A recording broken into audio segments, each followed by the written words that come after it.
All right, everyone, we are going to run a back test. I'm going to show you the process of running a back test.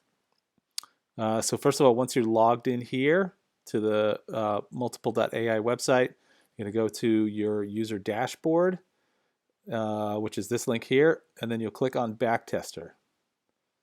And that will take you to the backtesting application. And at this juncture, you can enter your phone number as it appears in your Telegram account. So you got to do plus, and then your country code, and then your phone number. And then you're going to click connect, and then Telegram is going to send you a 2FA code. So I'm going to go ahead and enter my phone number, and then I'll connect, and we'll progress to the next step. All right, so you can see that we get the verification code from Telegram, 26164. So we'll go ahead and enter that 2FA code, and then we'll click verify, and then Telegram lets us in. Okay, and so what this section does is it pulls all of your channels that you subscribe to, and it basically gives you a list of those channels, right? So we'll go ahead and pull the data from a channel. Let's try this one. A lot of people are always interested in this, and we could not test this for the longest time until we finished this particular platform, and now it tests pretty well. So let's do January. And we always suggest, if you're going to do a period of time, don't do anything longer than a month, just because of the the way that Telegram responds to data extraction. Telegram doesn't love it when you do data extraction, and so they'll do things like rate limiting you, and depending on the time of the day, sometimes it may take a while to extract the data. But if you do too long of an extraction, they'll soft ban you after a while, right? So we always stick with a month. So we'll go ahead and extract the data, and you'll get this nice spinning wheel. And depending on where you are in the world, how Telegram has limits the data extraction, because it does vary. This could take you 25-30 minutes. It could take you 10 minutes, right? So rather than sit here and watch this spinning wheel for all this time and have everybody get bored, we'll be back when the extraction is finished. All right, so here we have the data.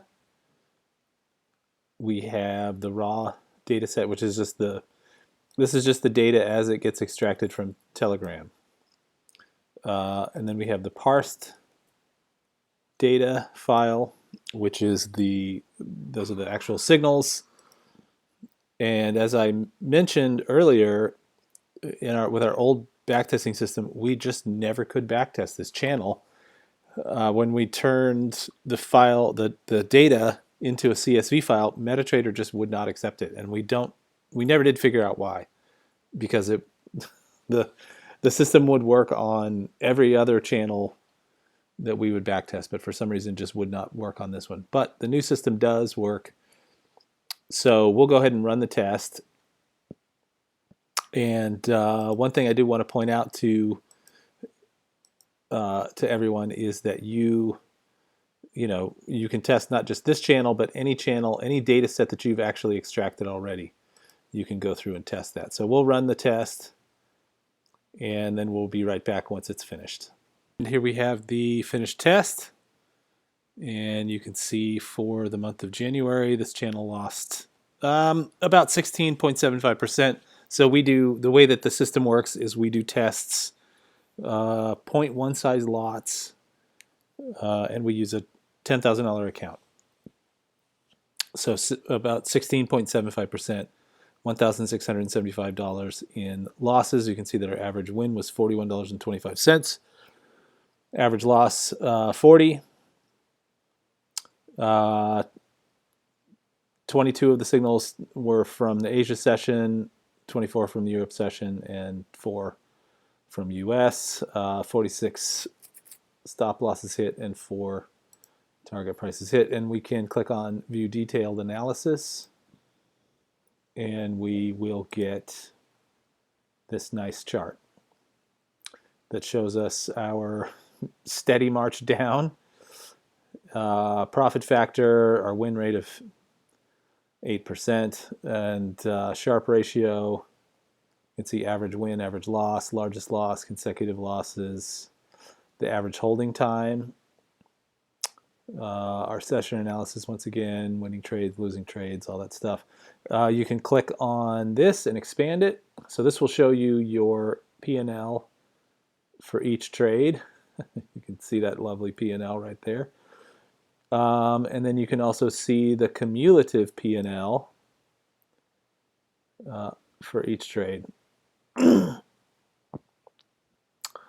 And yeah, and you can see that some of these trades actually didn't trigger. All of these trades are treated as pending order.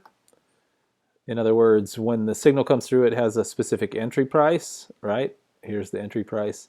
So we don't want to just take it at market. We want it to trigger at that entry price because we get the best risk to reward that way. So I know some people get all worked up and they don't like to see those pending orders sitting in their order book and they want to take the order at market. You're welcome to do that if that's how you want to trade, but in my opinion, that's silly. So anyway, that's how you run a back test. That's how you get the output. And I appreciate everyone watching.